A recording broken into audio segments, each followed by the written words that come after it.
can live with rodents and they aren't causing you any great damage, then great. Or maybe those electronic repellers work for you. I wish they always worked for me. But sometimes rodents can be deadly destructive and have to be dealt with as a matter of defending home and family. Hopefully, you still care enough about them to try to do this as nicely as possible. You might have cats and terrier-type dogs to help, but those probably won't be enough without also using traps. You are probably thinking that catch-them-alive traps are best, but not always. More on that after this. If you do use live traps, please make sure to have the trap where you will see it at least once a day. If you just stick it in a corner and then go days, weeks, and even months without catching anything, then you might start forgetting to check it. And then comes the horrible smell, and much worse, the realization that you caused a tiny creature to suffer a horrible death. A second important rule is not to use things like peanut butter or cereal, because those will attract ants, including fire ants. Disregard this if you live where you don't have those. Can you imagine how horrible it would be for a rodent to be trapped with hundreds of stinging ants and not be able to get away? I have found dried corn, like gotten for wildlife, to be the best for attracting rodents and not ants. Now, to discuss reasons why it might be best to just use a kill trap in some cases. If you take a creature to the woods and just leave it, it won't know how to find food or get away from predators.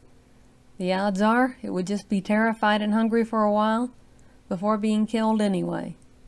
So, if the rodent is used to getting food from your home or feed house, then its chances of doing anything except suffering and dying in the wild are pretty slim.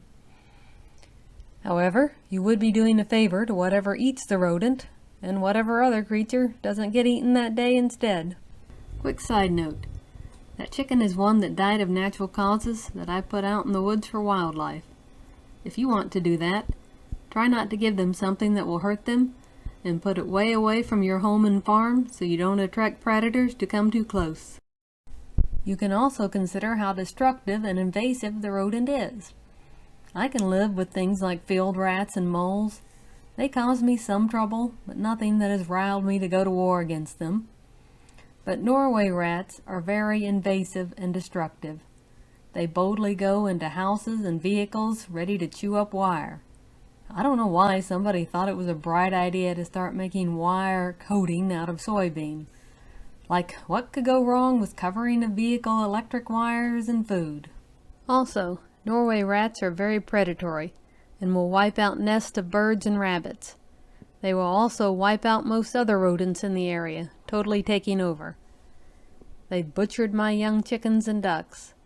This is what a rat kill looks like.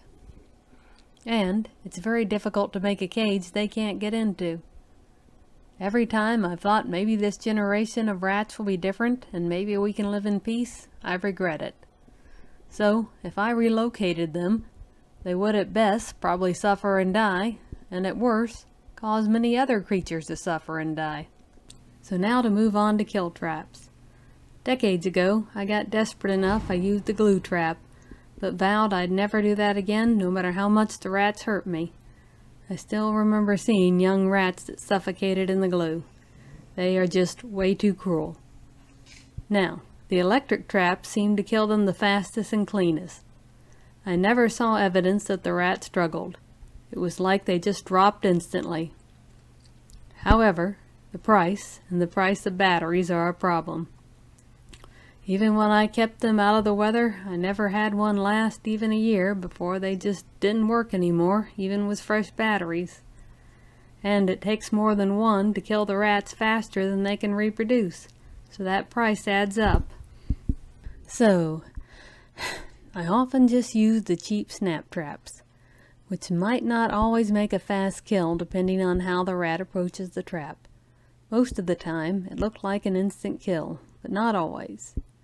So, I learned ways to help make fast kills happen more often, while making it less likely that an unintended target will get in the trap. I built these boxes to be just right to put the traps in. The rats can go in through the holes here, and this causes them to approach the traps head on, instead of coming at them from the back or side, where they might not get an instant kill. I keep the lid wired shut to keep my dogs and cats from being able to get to it. I'll start by putting the traps in there and not set them, just put corn around. After a few days of the rats getting the corn, it's time to set the traps. Then you can leave the bodies where wild animals can get them to hopefully save other animals. But I would recommend taking the bodies away from your house to avoid attracting wild animals close. I do use a catch them alive trap when I need to set a trap around chicks that might be small enough to go in the holes. It's sad that we can't all live in peace like is described in Isaiah 11, 6-9. But I still don't think all is fair in war. Let's try to live while causing as little harm as possible.